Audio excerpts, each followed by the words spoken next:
Três. Oi, pessoal. Sérgio Hart aqui da Cena Digital. Mais um vídeo da nossa série Transformação Digital, Brasil em Cena. E trazendo dessa vez aqui o meu amigo Júlio Gomes, da Ultragás. Júlio, muito prazer aí em tê-lo conosco. Legal, o prazer é meu, Sérgio. Acho que sensacional a iniciativa, né, de poder compartilhar um pouquinho do que está acontecendo aqui na Ultragás. Acho que a gente está num momento único, né, e essa transformação já se iniciou. Eu acho que vai ser uma sessão excelente para a gente poder trocar experiências aqui. Parabéns pela iniciativa. Muito obrigado. Bom, para quem não conhece o Júlio é formado em Ciência da Computação, com MBA em TI, e ele tem experiência de diversos segmentos, como o químico, o agro, software, farma, construção civil, óleo e gás. O Júlio está na Ultragás desde 2020, né? Então ele está pegando um trabalho aí bem recente, bem interessante, né? E agora eu vou falar um pouco da Ultragás também, para quem não conhece. A Ultragás ela tem 80 anos de existência e foi a primeira empresa de GLP engarrafado e de venda a granel no país.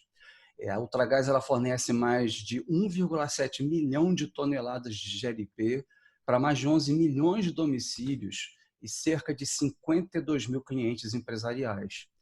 Ela tem mais de 3.600 funcionários, um faturamento de aproximadamente 5,3 bilhões em 2016, e ela faz parte de um grupo chamado Grupo Ultra, que é um dos maiores grupos empresariais brasileiros, com empresas como a Ipiranga, Oxiteno, Ultracargo e Extrafarma. Então, depois de uma descrição impressionante aí do tamanho desse grupo aí da empresa do nosso amigo, eu queria saber, Júlio, como é que começou, quais foram os fatores que causaram a transformação digital na Ultragás? Legal, Sérgio. Eu acho que existe um incômodo, né? Acho que desde 2016, 2017, na companhia, né, conversando com os executivos, de uma perda de market share, né? Então, assim, como que o nosso conhecido botijãozinho azul, né, iria garantir o futuro da companhia ao longo dos anos, né? E a gente fala do domiciliar, a gente fala do granel, a gente fala da indústria como um todo de GLP. Mas se entendeu na companhia, né, que acho que havia um incômodo por parte da corporação que esse tipo de negócio, de alguma forma, ele não se sustentava ao longo dos próximos anos, que havia uma necessidade de mudança, né? Então, quando a gente olha a nossa cadeia de valor, a gente tem dois grandes elos, né? A gente tem o primeiro elo é o nosso cliente na ponta e a gente tem a revenda. Então, assim, como é que a gente consegue entender, se aproximar e transformar essa experiência de clientes e parceiros? Porque, na verdade, nós estamos falando no Brasil por volta, acho que de 6 mil municípios, mais ou menos, em média. A gente deve ter em revendas, número de revendas, 4.500 revendas, mais ou menos, um pouco mais de 4 mil.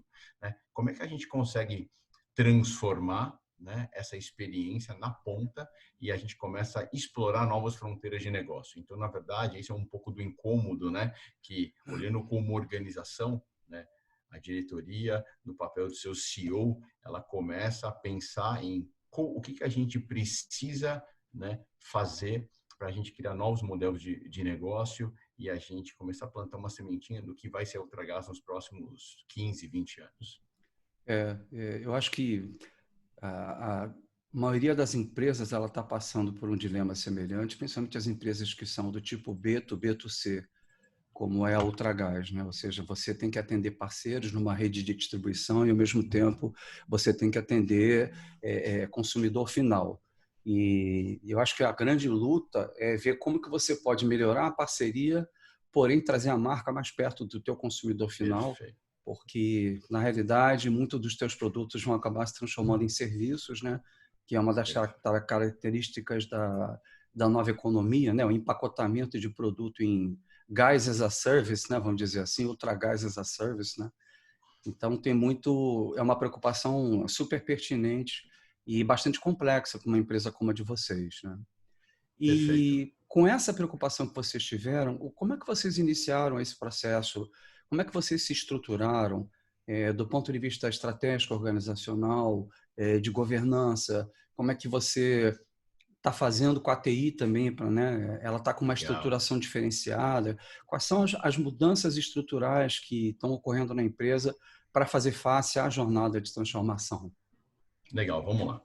Primeiro, né, como assim, todo grande planejamento em uma organização como a Ultragaz, né, começa através de um direcionamento estratégico, né? Então a gente passou por um planejamento estratégico, né? Então existe alguns direcionadores e hoje esses direcionadores eles já foram transformados, né, em OKRs. Então nós estamos falando em objetivos e resultado-chave, que existem 5 grandes pilares que foram desdobrados dessas OKRs anuais, eles foram desdobrados em OKRs trimestrais, as quais direcionam toda a nossa estratégia, né? Esse talvez seja o primeiro grande marco, né? A gente sabe exatamente através desse foco em parceiro, né? Foco em cliente, o B2B e o B2C, exatamente onde que a gente quer chegar, né? Para isso, a companhia começa a trazer novos perfis no mercado.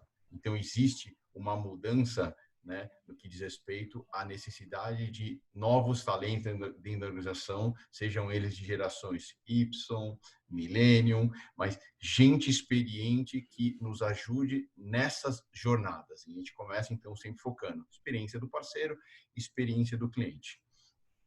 Dentro dessa onda, e aí, pensando nessa como é que a gente começa a fazer uma transformação e a gente começa a pensar num formato diferente de organização trabalhar, né? Existe uma cultura de 84 anos, né, totalmente inserida dentro desse contexto e precisa criar uma cultura um pouco diferente da tradicional para poder fazer isso. Para isso, né, a área de TD lá atrás, ela é formalmente criada na organização, né, a qual está sob a gestão da Luana, né? E aí a gente começa a pensar num modelo mais ágil para poder começar a Sim. olhar essa transformação fora da organização. Então aí você começa uma nova jornada, né, olhando ecossistemas do mercado, como startups, como universidades, esse tipo de coisa. E aí quando talvez se você bater um papo com a Luana, ela te conta mais um pouquinho sobre esse pilar de transformação digital, Sim. né? Existe um andar dentro da Ultragaz só fomentando isso. Então, assim, a gente chama de Blue Moon. A Blue Moon fomenta exatamente a transformação de cultura no geral, esse mindset ágil como um todo. Quando a gente fala em TI, quando eu chego, né, assim, qual que é o desafio, né? Eu percebo que a TI não está preparada para esses desafios, né? Uhum. Então o Você e que a eu torcida do Flamengo, né? Ou seja, exatamente. E aí assim, o meu primeiro diagnóstico é olhar e falar assim, legal, eu preciso de um novo modelo operacional de TI, né? A gente precisa transformar algumas coisas, né, dentro de, vamos dizer assim, eu uso muito um modelo do Gartner que chama, né, modelo operacional de TI, o qual ele compreende 9 grandes disciplinas, né, dentro de desempenho, estrutura organizacional, talentos, né, forma de trabalho, dentre outras. E eu falo, legal, nós vamos ter que realmente criar, né, uma forma diferente de entregar a TI e, ao mesmo tempo, como é que a gente vai conectar todo esse novo modelo operacional à estratégia. Então, a gente precisa realmente de um desenho novo, né? E dentro desses pilares, a gente vai passar por isso aqui um pouquinho mais para frente, a gente fala de arquitetura, de dados, a gente fala de arquitetura de soluções, a gente fala de arquitetura corporativa. Como é que a gente junta tudo isso? Porque aqui em cima nós temos todas as capacidades de negócio já mapeadas, e a gente entende exatamente onde a gente precisa chegar através das OKRs, mas aqui embaixo eu tenho uma série de capacidades de tecnologia que elas não ainda estão 100%, né, mapeadas e 100% claras sobre, né, o que eu preciso fazer para que, né, a gente conecte essas capacidades de tecnologia às capacidades de negócios para então a gente entregar a estratégia. E aí isso passa por uma nova estrutura nacional, isso passa por talentos, isso passa por forma de trabalhar, essa passa pela minha gestão financeira, isso passa por onde a gente vai tomar nossas decisões, onde as pessoas vão ficar. Então existe uma série de coisas sendo estruturadas que a gente vai falar um pouquinho a seguir, né? E também, ao mesmo tempo, acho que a organização, que eu acho que isso é um ponto legal de se frisar, a organização entende que o ágil não é uma modinha, que o ágil veio para ficar, que trabalhar de forma híbrida na organização, né, é algo que não é algo que vai ficar em TI somente, que a organização como um todo vai ter que ser preparada, né? A gente vai precisar de um novo workplace, a gente vai precisar de uma série de talentos diferentes e de formas com que a gente nunca experimentou. Então, a organização, ela começa a pensar num programa organizacional de transformação digital, de transformação cultural, para que a gente comece a trazer mais pessoas e esse conceito de POs, squads, Scrum Master, ele comece a se disseminar um pouco de uma forma mais ampla da organização. Basicamente, né, essa é um pouquinho das formas as quais nós estamos nos estruturando, né, para essa jornada. Entendi. Realmente é muita coisa, né? Eu sempre digo que transformação ela tem que gerar 4 planos, né? Tem um plano estratégico, tem um plano tecnológico, tem um plano organizacional e tem um plano cultural que vai abarcar todas essas coisas, mas são 4 grandes linhas de frentes alinhadas aos objetivos de negócio via OKR, né?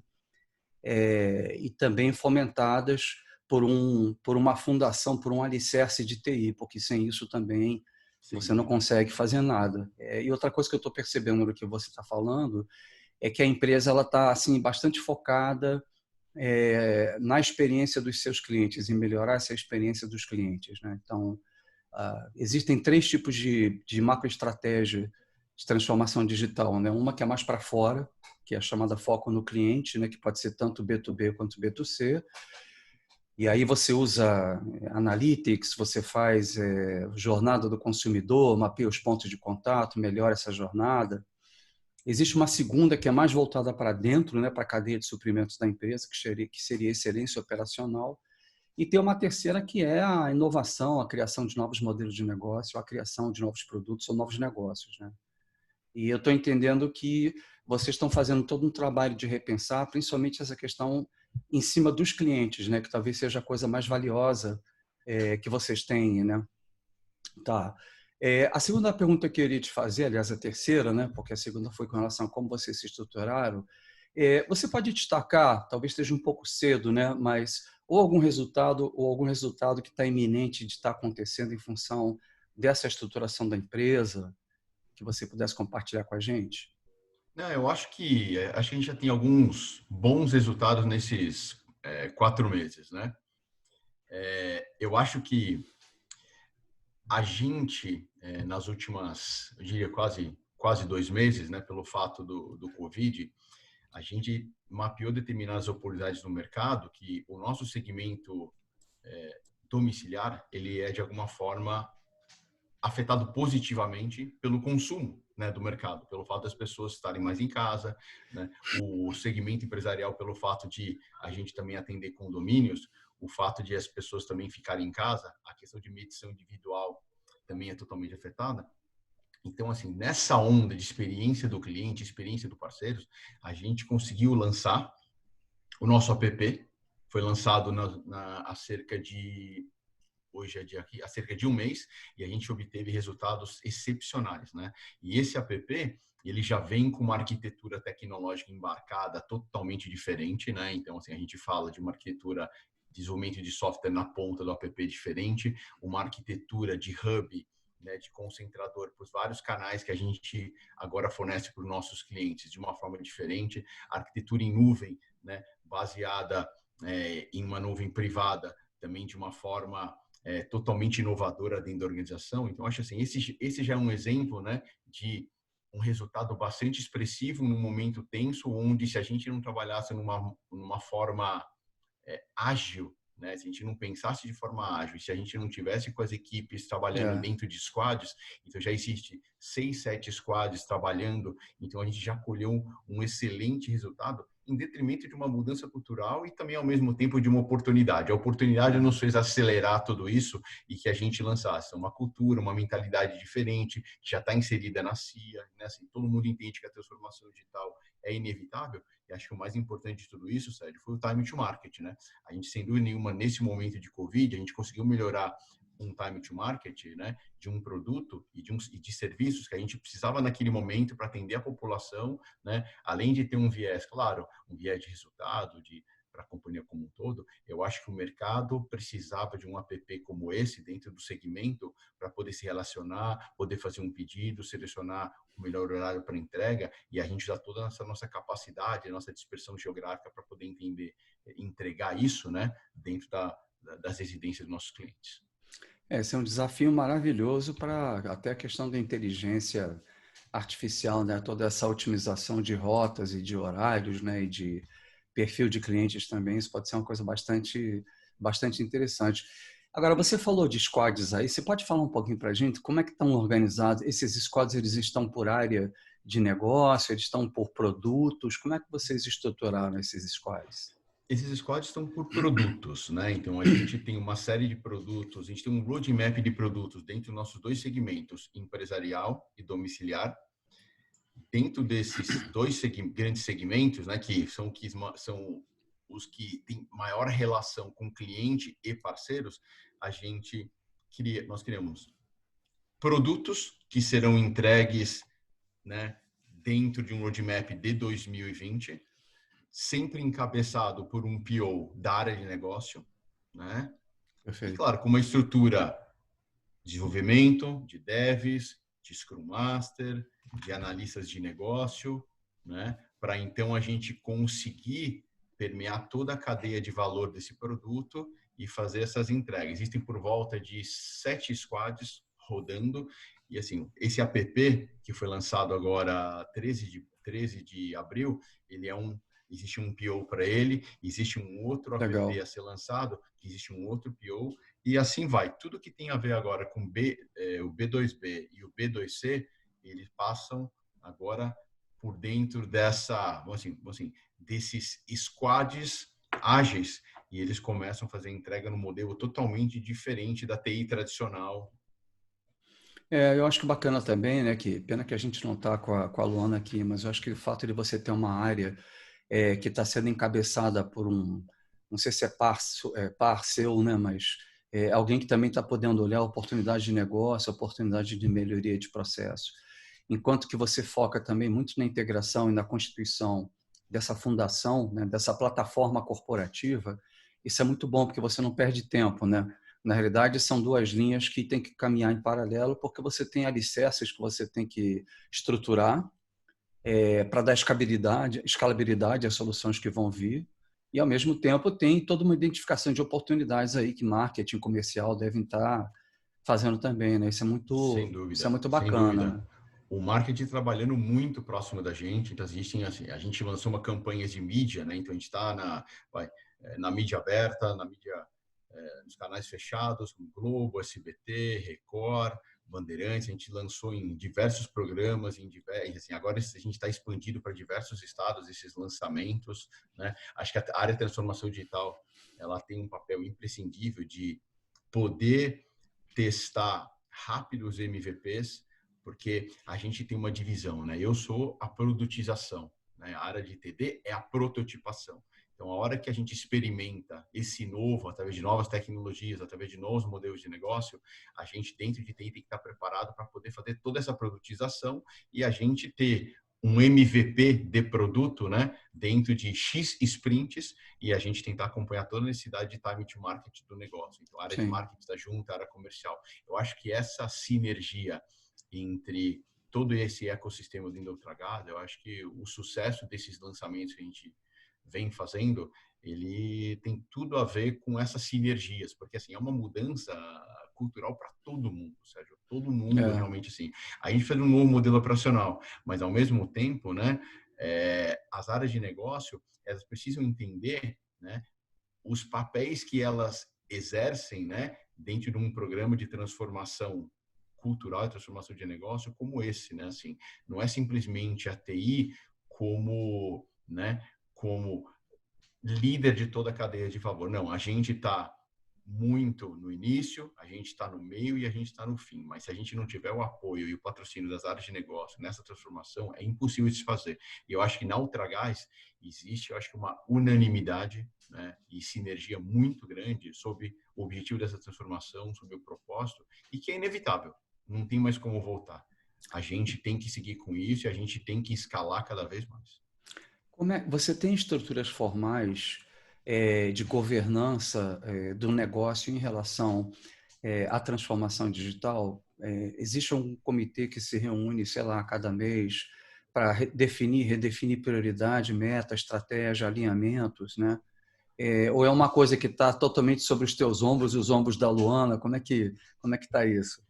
Eu acho que já tem uma responsabilidade mais compartilhada, sobre a direção de tudo isso. Claro, existe sempre um planejamento, né, um ciclo de gestão de demanda, onde a gente recebe essa demanda, classifica, a gente prioriza com base em pilares estratégicos, em pilares de retorno de investimento, sobre aderência tecnológica, mas todo o ciclo, né, de priorização dessas demandas, ele é 100% compartilhado através de comitês. Então, a gente define os roadmaps, né? Se começa no ano, claro, isso não é inflexível. A gente começou o ano com um número de projetos X e possivelmente alguns trade-offs no meio do ano, de você repriorizar algumas coisas que ficaram, de repente, no backlog e colocar na frente. Sem dúvida. Tudo isso acontece de uma forma, eu diria, razoavelmente estruturada. Eu estou trazendo uma outra abordagem, um outro modelo para a gente priorizar isso de uma forma um pouquinho mais adequada e a gente conseguir realmente, claro, porque no final do dia você tem, né, as suas demandas, o seu portfólio de demandas aqui, você tem na verdade um CAPEX ou um OPEX, quando você compra um serviço que você tem para o ano, e aqui embaixo eu tenho a minha capacidade. Então, tudo isso tem que ser passado dentro de um funil para você entender, né, a capacidade de recursos de TI, o que eu consigo comprar no mercado e como que essas demandas elas foram passadas por um funil estratégico para a gente poder realmente priorizar tudo isso que está dentro do Exatamente. funil. Esse é um dos grandes desafios. A capacidade nunca é Sem infinita, dúvida. né? E mesmo que Sem você dúvida. contrate terceiros, você tem que ter uma capacidade de supervisão, de gerenciamento do que os outros estão fazendo, senão vira um Perfeito. caos total. Perfeito. Você teria ideia de qual o percentual de projetos que você tem hoje em TI que são projetos relacionados à inovação e projetos que não estão relacionados à inovação? Eu diria um número. Eu acho que a gente está fazendo bastante coisa legal no domiciliar e no empresarial. Eu acho que por volta de 35% no meu portfólio, ou até um pouquinho mais, a gente está falando exatamente de projetos de experiência de parceiros, experiência de clientes, que a gente realmente está pilotando já uma nova arquitetura, né? Um novo modelo de interface com o nosso cliente, um novo modelo olhando, quando eu falo arquitetura, né, baseada em microserviços, baseada em APIs. Então, assim, existe uma construção já de uma arquitetura que fomenta tudo isso. Então, a gente olha, claro, eu tenho o meu legado e esse legado nunca vai deixar de existir, mas tudo isso que está acontecendo ao longo deste ano, ele me remete, né, a, legal, eu preciso arrumar o passado, mas eu preciso entregar meu presente e eu também preciso construir meu futuro. Então, tudo isso está acontecendo. Então, eu tenho 3 grandes jornadas de arquitetura, né, para fomentar toda essa transformação digital, que é uma arquitetura de soluções, uma arquitetura corporativa e uma arquitetura de dados. Porque no final de tudo isso, você comentou um pouquinho atrás, como é que a gente vai fomentar, né, todo essa omnicanalidade que a gente tem via James, via WhatsApp, via RAP, via app, e o que eu faço com esses dados, né, depois de eu percorrer toda essa jornada de frente com meus clientes. Então, a gente está construindo tudo isso nesse momento, e aí que eu falo para você, o novo modelo operacional de TI, ele tem que ter uma arquitetura flexível, ele tem que cuidar do passado, entregar o presente, planejar o futuro, né, sob vários ângulos. E um dos ângulos que a gente está olhando bastante é o dado, né? Como é que a gente vai fomentar depois o uso desses dados, né, para esse relacionamento B2B, B2C? Eu acho que tem alguns fatores muito importantes aí que você está mencionando. O primeiro é uma estratégia de dados para que você possa não só melhorar a experiência do teu cliente, mas eventualmente até descobrir novos produtos ou novas funcionalidades para os serviços que você hoje já oferece, né? Muitas empresas são mestres em fazer isso, tipo uma Apple da vida, que capta informações de uso dos aparelhos e depois ela vai melhorando esses aparelhos. E outra coisa também que me chama muita atenção na Ultragaz é que vocês são uma empresa de utility, né? Eu me lembro muito da Light, né, que na época tinha 7 milhões de clientes que ela atendia diretamente no estado do Rio de Janeiro. Então, a riqueza de informação que você tem desse consumidor, né, do histórico de consumo dele, das oscilações, ela é uma informação que vale ouro. Então, resguardando-se todos os cuidados com a lei de proteção de dados e etc., Perfeito. você pode ter aí, desde mapas de calor, né, até informações que são bastante estratégicas, ou para você monetizar, ou para você pensar em novos negócios. Mas é uma grande força da Ultragaz, essa quantidade de clientes e os segmentos que eles representam, e o que você pode oferecer para eles, não só de gás, mas como uma plataforma de serviços, por exemplo, de eficiência energética. Não sei se você Perfeito. sabe, a companhia francesa de eletricidade, a EDF, ela criou um spin-off que é uma empresa de eficiência energética, então ela não só agora vende serviço elétrico, mas ela também está fazendo nas residências eficiência energética e parece que está tendo resultados assim muito positivos. Então, Muito, é uma direção, né, que as empresas que estão ligadas à energia estão mirando. Agora, muito bom, muito bom. deixa eu te fazer uma outra pergunta também. E os desafios?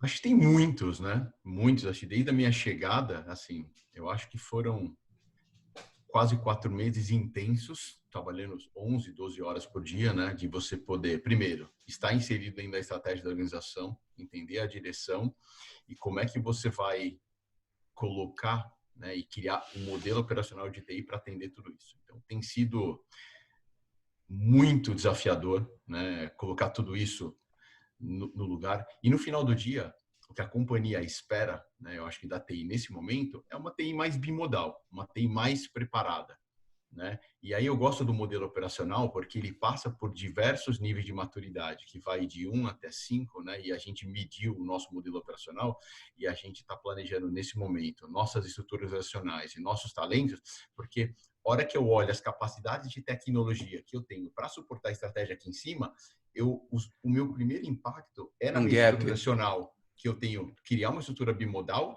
E aí, a hora que eu olho, legal, quais são os perfis com base no meu É, portfólio de projetos que eu preciso ter aqui? Ah, legal, eu preciso de um arquiteto de solução, eu preciso de um arquiteto de internet das coisas e eu preciso de um engenheiro de dados, né? E a gente começou a olhar para dentro de casa, vendo os perfis que nós temos versus o que o mercado está demandando para construir essa jornada, né, para o negócio.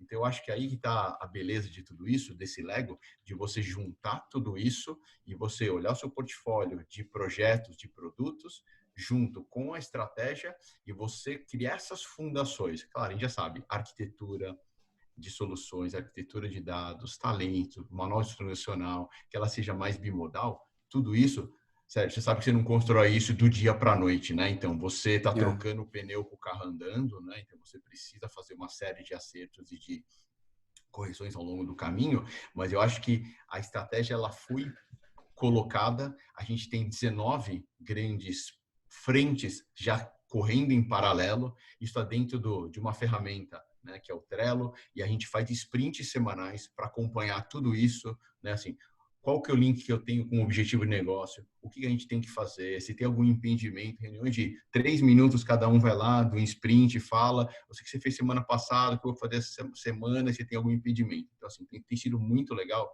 porque eu acho que diante de tantos desafios que a gente tem de manter a luz acesa e, ao mesmo tempo, criar uma TI mais ágil, mais inovadora, a gente, né, a gente conseguiu engajar as equipes e eu acho que a gente está com a equipe numa direção, todo mundo com a mesma sinergia, na mesma direção. Isso tem sido bastante positivo. E, é claro, E é desafios um, imensos, né? Porque e é um grande desafio você manter uma equipe dessa, né?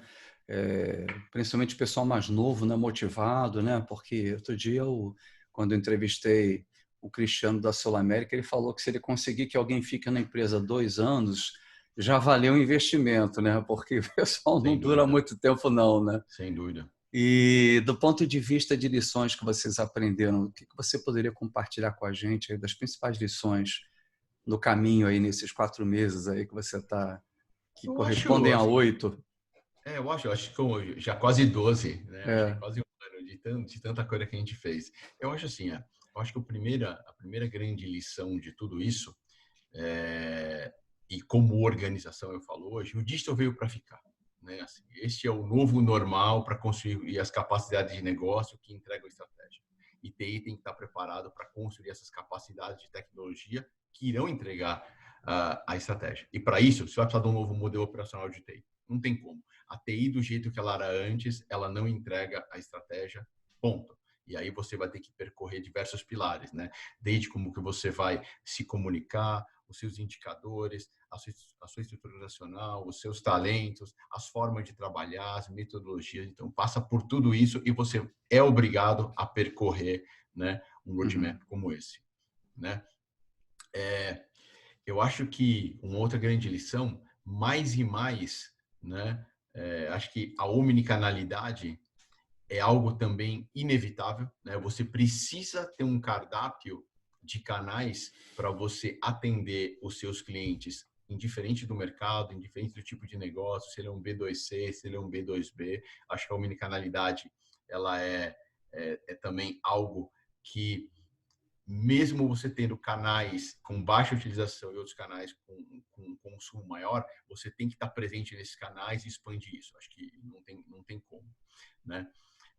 Outro grande ponto, arquitetura na veia, assim, arquitetura DTI na veia é indispensável, imprescindível. Não se constrói uma transformação digital em nenhum negócio sem arquitetura, né? Seja arquitetura de soluções, seja uma arquitetura corporativa, né? Olhando muito mais nas suas referências tecnológicas, né?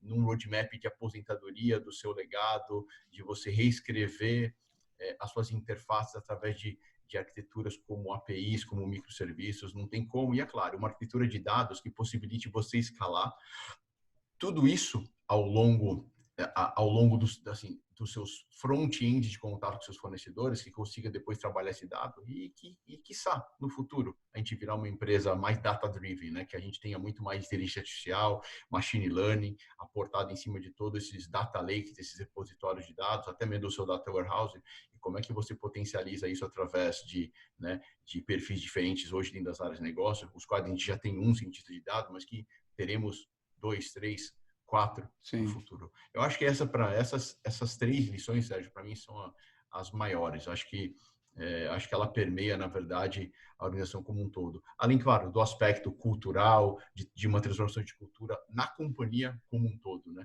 Que você tem que realmente ter o apoio Cultura do na veia RH, também. né, da área de transformação digital, né? E a gente realmente permear as pessoas entenderem que, assim, o que é o ágil, né? O que é essa transformação digital? Ela veio para ficar, é uma modinha, né? Eu acho que esse papel de mindset, de cultura também é imprescindível. Acho que são esses meus grandes pontos. Entendi. Excelente. Excelente, Júlio. Poxa, muito bacana aí o teu depoimento, te agradeço muito. E, bom, queria saber se você tem alguma consideração final que você gostaria de fazer, ou se é isso aí. Não, acho que é isso. Assim, agradeço a oportunidade, né, de contar um pouquinho desses meus 4 meses dentro da Ultragás. Acho que tem sido uma experiência sensacional. Acho que é uma companhia com uma energia maravilhosa. Literalmente, né? Isso, assim, literalmente, né, uma empresa de gás. Então, assim, acho que todo mundo está com o maior gás É, dentro da companhia para poder fazer essas mudanças.